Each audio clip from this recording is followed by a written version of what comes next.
नमस्कार, स्वागत है आप सबका। आपके साथ मैं हूं मोनिका सिंगाड़ा। सबसे पहले इस वक्त बड़ी खबर आ रही है। उत्तरकाशी के हर्षिल वैली में भारी हिमस्खलन होने से गंगा भागीरथी की एक धारा का प्रवाह कुछ देर के लिए अवरुद्ध हो गया। हालांकि पानी से बर्फ कटने पर अब नदी का प्रवाह सामान्य हो गया है, लेकिन तापमान में इजाफा होने से इस हिमाच्छादित क्षेत्र में हिमस्खलन का खतरा बना हुआ है।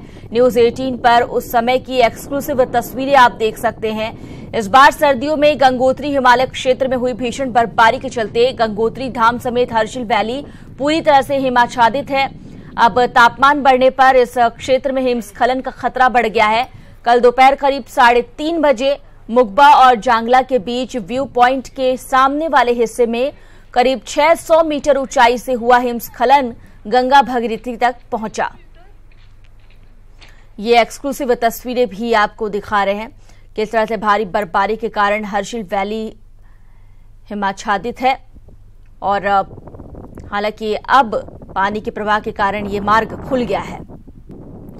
हमारे साथ हमारे सहयोगी उत्तरकाशी से जगमोहन जुड़ गए हैं। जगमोहन, भले ही अब यहां पर सिचुएशन ठीक है, लेकिन जिस तरह के हालात है, अब गर्मी बढ़ेगी, उसके बाद ये हिमस्खलन का खतरा और ज्यादा बढ़ता नजर आएगा। मोनिका, देखिए, इस साल जो बर्फबारी हुई है वो पिछले कई सालों का रिकॉर्ड बर्फबारी ने तोड़ा है। और जो गंगोत्री हाईवे है जो गंगोत्री को जाता है, उसके दोनों तरफ जो हिमालय की चोटियां हैं, वहां से जो नदी नाले आते हैं, वहां से हिमस्खलन का खतरा रहता है। और इस बार भी ऐसा ही हुआ है, क्योंकि दर्जनों जगह ऐसी है जहाँ पे हिमस्खलन का वहाँ पे खतरा मंडरा रहा है। और बीच में कई बार वहाँ पे जो एवलांच आए हुए हैं और जो बीआरओ है, बीआरओ उनको बार बार हटाता है। तो कल ही एक दल, जब एक पर्यटक दल गंगोत्री जा रहा था और उस समय ये एवलांच आया और उनके कैमरे में ये कैद हुआ है। तो कहीं ना कहीं इस बार जो यात्रा सीजन है और उस दौरान जो वहाँ पे हिमस्खलन का खतरा जो है वो जरूर रहेगा। और प्रशासन इसके लिए मुस्तैद भी है। बीआरओ लगातार जो रास्ते में बर्फ होती है या एवलांच आता है गंगोत्री हाईवे पे, तो उसको बार बार हटाया जा रहा है। और कल भी जब भागीरथी नदी के किनारे जब ये एवलांच आया, तो कुछ देर तक जो गंगा की जो धारा है वो कुल मिलाकर इस बार जो खतरा है वो ज्यादा है। बाकी वक्त से अगर कंपेयर किया जाए तो इस बार का खतरा ज्यादा होगा, क्योंकि इस बार जो बर्फबारी है वो बहुत ज्यादा हुई थी। ऐसे में क्या जो पर्यटक हैं उन्हें भी कुछ हिदायत दी गई है? मोनिका, देखिए, जो गंगोत्री का जो रूट है गंगोत्री नेशनल हाईवे, वो हर्षिल से और जो गंगोत्री तक वो बहुत ही मुश्किल है इस बार, क्योंकि दोनों तरफ बहुत ही भारी बर्फबारी हुई है। और उसके बाद जो हिमालय की चोटियां हैं वो वहाँ पे काफी बर्फ जमी हुई है। और जैसे जैसे गर्मी बढ़ेगी वैसे वैसे वहाँ पे वो बर्फ पिघलती है और जब हिमस्खलन होता है तो वो वहाँ नीचे सड़कों पे आ जाती है। तो कहीं ना कहीं इस बार यात्रा मुश्किल भरी जरूर रहेगी, लेकिन बीआरओ और आपदा प्रबंधन लगातार वहाँ पे मुस्तैद रहता है और जो बर्फ है उसको बार बार हटाने का काम वहाँ पे किया जा रहा है। जी, अब फिलहाल अभी के जो हालात हैं वो सामान्य बने हुए हैं। जगमोहन, बहुत बहुत शुक्रिया जगमोहन इस तमाम जानकारी के लिए आपका। तो एक्सक्लूसिव तस्वीरें भी आपको दिखा रहे हैं। गंगा भागीरथी नदी की धारा किस तरह से प्रभावित हुई है। इस बार जो बर्फबारी है वो बहुत ज्यादा हुई है, रिकॉर्ड टूट गया है कई बार का। और ऐसे में जैसे जैसे अब गर्मी बढ़ती जाएगी, हिमस्खलन का खतरा है वो बहुत बढ़ जाएगा। ऐसे में प्रशासन की ओर से भी काफी इंतजाम किए गए हैं इस सिचुएशन से निपटने के लिए। देहरादून के एक हॉस्टल में एक बीटेक के छात्र का शव मिलने से हड़कंप मच गया है। घटना राजपुर थाना क्षेत्र के प्राइवेट कॉलेज की है, जहां कॉलेज परिसर के अंदर रह रहे बीटेक कंप्यूटर साइंस का छात्र सुमित कुमार का शव उसी के हॉस्टल के कमरा नंबर 225 में लटका मिला है। वहीं घटना की सूचना मिलते ही मौके पर पहुंची पुलिस और फॉरेंसिक टीम ने घटनास्थल से सबूतों को इकट्ठा कर लिया है, लेकिन मृतक छात्र के पास से पुलिस को कोई सुसाइड नोट नहीं मिला। पुलिस के मुताबिक मृतक छात्र गोपालगंज बिहार का रहने वाला था। परिवार वालों को जानकारी दे दी गई है। परिवार वालों के दून पहुंचने के बाद ही पोस्टमार्टम की जाएगी।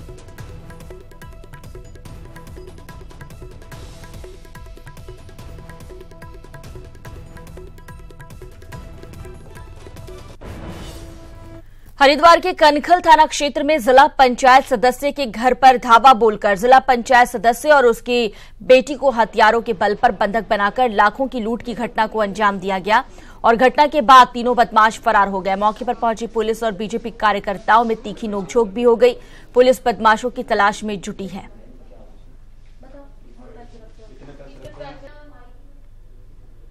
अब बता, जल्दी बता। मैंने कहा भैया मेरी बेटी को छोड़ दो, उधर ही ले चलो, बस मुझे उधर ही ले चलो। तो मैं जैसे अपनी बेटी को देखा सही है और एक उसके यहाँ पे ब्लेड सा इतना लंबा सा चक्कू लगा के बैठा, तेज सा, उसकी धार मैंने कहा हल्का सा भी लग गया। मैंने कहा भैया यही है लॉकर, यही है। तो कहने लगा इसका नंबर बता जल्दी, टाइम नहीं हमारे पे, जल्दी बता इसका लॉकर नंबर, तेरा आदमी 10 मिनट में आने वाला। मैंने कहा 1 2 3 4 5 6। कहने लगा हाँ उसमें पेपर थे, देख पेपर नहीं ले जा रहे हम पैसे थे उसमें अलग से मेरे 50-60 हजार रुपए और मेरे पर्स के भी ले गए और जेवर तो सारा ही ले गए। कनखल क्षेत्र में संदेश नगर में ऐसी सूचना मिली हम लोगों को कि एक घर में चोरी की घटना हुई है और हम लोग मौके पे हैं। इस समय टीमें गठित की हुई हैं हम लोगों ने और टीमें लगाई हुई हैं इसमें और घटनाक्रम के बारे में जानकारी प्राप्त कर रहे हैं। क्या सामान गया है इसके बारे में भी जानकारी प्राप्त कर रहे हैं, घर वालों से पूछताछ कर रहे हैं, जानकारी प्राप्त कर रहे हैं। अगली खबर की बात करते हैं। बच्ची का संदिग्ध अवस्था में शव मिला है, इससे इलाके में हड़कंप मचा हुआ है और पुलिस ने खुलासा इस पूरे मामले का किया है। पुलिस ने बताया कि इस्माइल नगर की रहने वाली मासूम शुक्रवार को स्कूल गई थी, जिसके बाद बच्ची के चाचा ने ही बच्ची का अपहरण करवाया और उसे मारकर खुदागंज के जंगल में फेंक दिया। हत्या की वजह पुलिस ने पारिवारिक रंजिश बताया है।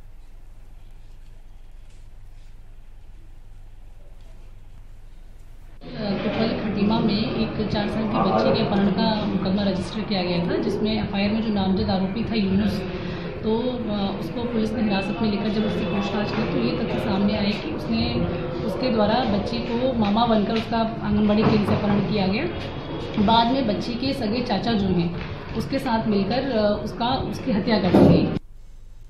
रुद्रपुर में बीती देर रात शराब के नशे में धुत और हाथ में तलवार लेकर उत्पात मचाने वाले ट्रक चालक की गिरफ्तारी और एक समुदाय विशेष के लोगों पर पुलिस द्वारा की गई लाठीचार्ज की घटना के विरोध के बाद अब पुलिस बैकफुट पर आ गई है। दबाव में आकर पुलिस ने गिरफ्तार किए गए आरोपी ट्रक चालक को भी छोड़ दिया।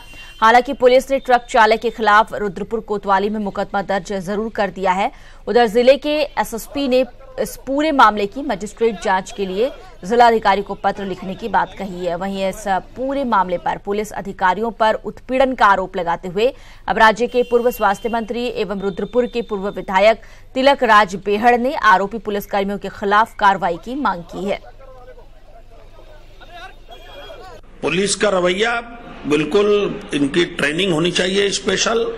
जो नए नए दरोगा भर्ती हो रहे हैं, जो नए नए लोग हैं, मुझे एक बात तो बहुत तकलीफ है कि एक 2 अधिकारी पुराने थे, 2 अधिकारी, एडिशनल एसपी पुराने, कोतवाल भी पुराने।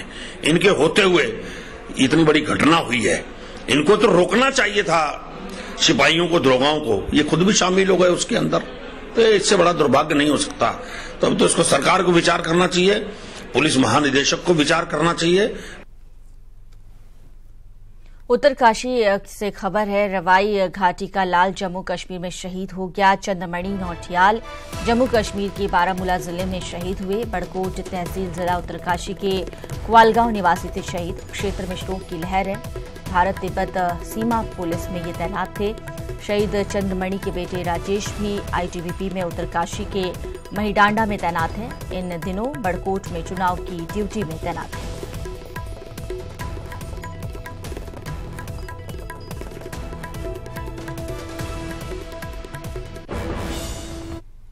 लैंसडाउन बीजेपी विधायक दिलीप रावत का कहना है कि आज के समय में पार्टियां वैश्या की तरह काम कर रही है। दरअसल नगर निगम चुनाव में बीजेपी से बगावत कर अपनी पत्नी विभा चौहान को कोटद्वार से मेयर का चुनाव लड़ा चुके धीरेन्द्र चौहान को पार्टी में वापस शामिल कर लिया गया है, जिस पर लैंसडाउन विधायक दिलीप रावत आग बबूला हो गए। धीरेन्द्र चौहान को 6 साल के लिए पार्टी से निष्कासित कर दिया गया था, लेकिन चंद महीने बाद ही उन्हें वापस पार्टी में शामिल कर लिया गया। विधायक का कहना है कि जो व्यक्ति 10 दिन पहले तक प्रधानमंत्री के फैसलों पर उंगली उठा रहा था, आज बीजेपी ने उसी को गले लगा लिया। जनता पार्टी के शीर्ष नेता यानी मोदी जी पर आरोप लगाया था कि वो सैनिकों का बहुत बड़ा अपमान कर रहे हैं और राजनीति में और वैश्यवृत्ति में कोई अलग अंतर रह नहीं गया है। जो जिस प्रकार से वैश्यवृत्ति में कि किसी प्रकार से पैसा कमाया जाए, उसी प्रकार से मैं समझता हूं कि राजनीति में भी यह है कि किसी प्रकार से सत्ता दिया जाए, तो ये दुर्भाग्यपूर्ण है। हमारे साथ इस मुद्दे पर बात करने के लिए हमारे संपादक न्यूज 18 उत्तराखंड के अनुपम त्रिवेदी फोन लाइन पर जुड़ गए हैं। अनुपम जी, जिस तरह से बीजेपी विधायक ने बयान दिया, शब्दों की मर्यादा तक को भूल गए और काफी शर्मनाक है ये बयान, अपनी ही पार्टी पर गंभीर आरोप लगा रहे हैं। हाँ मोनिका, इनफैक्ट देखिए, इस चुनाव में एक चीज जो खास देखने को मिल रही है कि बिल्कुल शब्दों की मर्यादा नेता भूल रहे हैं, जो प्रत्याशी हैं वो भूल रहे हैं, विधायक वो भूल रहे हैं। उत्तराखंड की अगर आप राजनीति की बात करें तो यहाँ इस तरीके का कभी चलन रहा नहीं है। यहाँ काफी सभ्य पॉलिटिशियन माने जाते थे, लेकिन पिछले कुछ दिनों में जिस तरीके से नेता लगातार एक दूसरे पे पर्सनल आरोप लगा रहे हैं और उनको जो इक्वेट जिस तरीके से इंसल्टिंग वे में कर रहे हैं, उस पर बहुत कोई अच्छा मैसेज नहीं जा रहा है। और ये जो लेटेस्ट मामले में कोटद्वार के विधायक ने जिस तरीके से अपने जिला पंचायत मेंबर के आने पे और जो नगर निकाय चुनाव में चले गए थे उनके आने पे जिस तरीके की टिप्पणी करी है, उसमें बीजेपी का रिएक्शन अभी आना बाकी है, जो किस तरीके से रिएक्ट करती है। लेकिन आप अगर ये पिछले एक हफ्ते के क्रम में देखें कि कोई किसी को गिद्ध कह रहा है, कोई किसी को बंदर कह रहा है, फिर वो किसी को भीगा कबूतर कह रहा है, तो अजीब टाइप की जो भाषा है कहीं ना कहीं बहुत एक अच्छा इंप्रेशन तो नहीं छोड़ रही है मोनिका। बिल्कुल, और इस तरह की भाषा का उपयोग करके भी अब राजनीति में बहुत कुछ हासिल नहीं होता।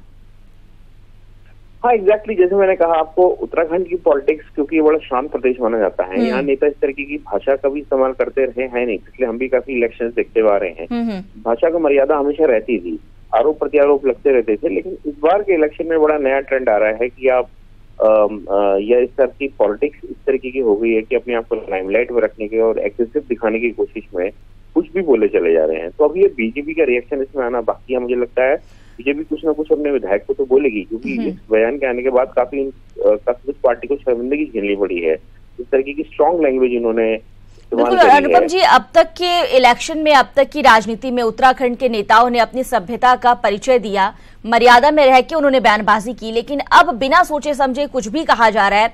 जो दूसरी जगहों का ट्रेंड है अब यहाँ भी अपनाया जाने लगा है। इसके पीछे की सबसे बड़ी वजह आप क्या देखते हैं? क्यों आखिर नेताओं को लगता है कि इस तरह की बयानबाजी करके ही कुछ हो सकता है?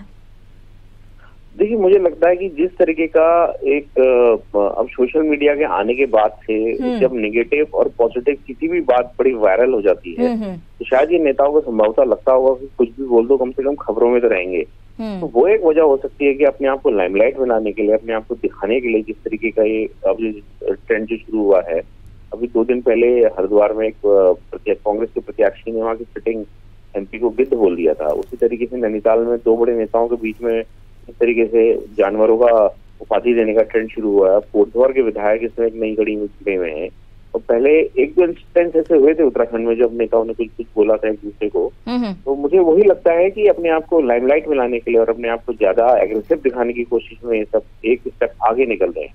जी मोनिका, बहुत बहुत शुक्रिया अनुपम त्रिवेदी जी हमसे बात करने के लिए। तो खुद को लाइमलाइट में लाना है, लगातार खबरों में बना रहना है, और इस तरह की बयानबाजी पहले बाकी जगहों पर दी जाती थी, लेकिन उत्तराखंड इससे अछूता था। लेकिन बीते कुछ दिनों से अब उत्तराखंड में भी अमर्यादित भाषाओं का प्रयोग जमकर किया जा रहा है। हमारे देश के नेता समय समय पर अपने विरोधियों पर अभद्र भाषा का प्रयोग करते रहे हैं, लेकिन चुनाव आते ही इसकी रफ्तार और स्तर और नीचे गिर जाता है।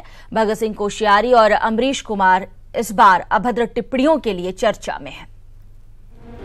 प्रचार में फिसल रही जुबान, शालीनता का नहीं है ध्यान, क्या अभद्र टिप्पणी से मारेंगे मैदान? इन दिनों लोकसभा चुनाव का प्रचार चल रहा है, तो नेताओं की जुबान भी बहुत फिसल रही है। कोई किसी को बंदर बता रहा है, तो कोई किसी को गिद्ध की उपाधि दे रहा है। सबसे पहले बात करते हैं उत्तराखंड बीजेपी के सबसे परिपक्व नेता, पूर्व सीएम और नैनीताल सीट से वर्तमान सांसद भगत सिंह कोश्यारी की। भगत दा ने शुक्रवार को नैनीताल सीट से पार्टी प्रत्याशी अजय भट्ट का प्रचार किया, लेकिन इस दौरान उनका अपनी जुबान पर नियंत्रण नहीं रहा और उन्होंने कांग्रेस प्रत्याशी हरीश रावत को एकलू बानर यानी अकेले खाने वाला और अकेले रहने वाला बंदर कह दिया। मैंने कहा कि देखो, राम जी की सेना में हनुमान, सुग्रीव, कितने ही बानर होते हैं। जो बानर तो सब हमारे साथ आ गए। हमारे पहाड़ में एक पहले बंदर होता था अकेला, बड़ा बड़ा, वो अकेला ही खाता था, बाकी सबको भगा देता था। तो उसी अकेला बांदर की तरह से हरीश रावत ने अच्छे अच्छे कांग्रेसियों को भगा दिया। अब अपनी नैया उसकी डूबने वाली है। उधर हरिद्वार सीट से कांग्रेस प्रत्याशी अमरीश कुमार तो भगतदा से भी 2 कदम आगे निकल गए। उन्होंने बीजेपी प्रत्याशी रमेश पोखरियाल निशंक को गिद्ध बता दिया। ये वही अमरीश कुमार हैं जिन्होंने कभी हरिद्वार को उत्तर प्रदेश में मिलाने की मांग की थी। जैसे गिद्ध जहाँ लाश होती है पहुँच जाया करते हैं, तो ऐसे ही मिशन की पहले कुंभ थे मुख्यमंत्री, अब सांसद बनकर लूटना चाहते हैं। हम ये लूट हरगिज होने नहीं देंगे। नेताओं की जुबान फिसलने का ये कोई पहला वाकया नहीं है। इससे पहले भी नेता अपने विरोधियों पर अवांछित टिप्पणियां कर चुके हैं। बीजेपी के एक बड़े नेता ने तो विपक्षी नेताओं को डॉगी तक बोल दिया था, तो आजम खान ने जयाप्रदा को नाचने गाने वाली बोला था। लेकिन अफसोस, अब तक सभ्य माने जाने वाले पहाड़ के नेताओं की जुबान तक भी ये गंदगी पहुंच चुकी है। हरिद्वार से सुनील नवप्रभात के साथ शैलेंद्र नेगी, न्यूज़ 18 हल्द्वानी। वहीं कोश्यारी के बंदर वाले बयान पर हरीश रावत ने पलटवार किया है। उन्होंने कहा कि मैं तो पहाड़ी हिसालू काफल खाया हुआ बानर हूं। कोश्यारी भूल गए हैं, एक एकलू बानर ने ही सोने की लंका को खाक कर दिया था। बड़े भाई हैं और बड़े भाई जो है छोटे भाई को जिस उपाधि से भी विभूषित करे, मैं उसमें मुझे कोई आपत्ति नहीं है, मगर मैं उनको एक स्मरण दिलाना चाहता हूं, एक एकलुए बानर ने ही जो है रावण की लंका जला दी थी। मैं कोई भाजपा की लंका जलाने का दावा तो नहीं करता हूं, मगर जो उन्होंने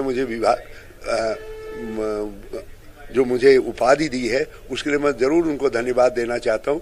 मैं तो ऐसा एकलुआ बानर हूं जिसने पहाड़ के काफल हिसालू से लेकर के किलमौड़ा तक खाया है, तो मैं तो और ज्यादा बढ़िया उछल कूद मचा सकता हूं।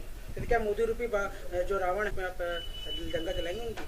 देखिए, मैं लंका जलाने की बात नहीं करता, मैं विध्वंस की बात नहीं करता, मैं निर्माण की बात करता हूं। विध्वंस तो भाजपा का गहना है, वो विध्वंस करे। मैंने कहा ना, अब भगतदा को भी तो कुछ कहना है। भाजपा ने उनमें इतना पानी डाल दिया है, वो भीगे हुए घुघुते लग रहे हैं। भीगे हुआ घुघुत हो ना, जब पानी बरस जाए तो घुघुत जो है पानी छप छप हो जा, और वो ये सी दिखाई दी। तो भाजपा ने जो है हमारे भगतदा को भीगा हुआ घुघुता। इधर बीजेपी नेता और पूर्व सीएम भगत सिंह कोश्यारी के कांग्रेस महासचिव हरीश रावत को बंदर कहने के बयान पर नेता प्रतिपक्ष इंदिरा हृदयेश ने खासी नाराजगी जाहिर की है। इंदिरा ने कोश्यारी को संयमित भाषा का इस्तेमाल करने की नसीहत देते हुए पलटवार किया। इंदिरा ने कहा, देश में बीजेपी के लिए जो माहौल है उससे कोश्यारी घबरा गए हैं और पार्टी की हार के डर से ही इस तरह की बातें कर रहे हैं। लगता है तो इसी तरह की बहकी बातें करता है। सब बहकी बातें, चुनावी भाषा बोलनी चाहिए और हम लोग तो चुनावी भाषा में बात करते हैं। उत्तर प्रदेश में बीजेपी और निषाद पार्टी के गठबंधन की खबरों पर कांग्रेस के राष्ट्रीय महासचिव हरीश रावत ने आड़े हाथों लिया है। रावत ने कहा कि चुनाव जीतने के लिए बीजेपी पाकिस्तान से भी गठबंधन कर सकती है। अभी आप देखते जाइए, भाजपा तो पाकिस्तान के साथ भी गठबंधन कर लेगी यदि उनको लगेगा ऐसे जीता जाए। इसीलिए तो इमरान खान को प्रेम पत्र लिख दिया। एक तरफ आतंकी हमारे नौजवानों का खून बहा रहे हैं और प्रधानमंत्री जी इमरान खान को बधाई संदेश और शुभकामनाएं दे रहे हैं।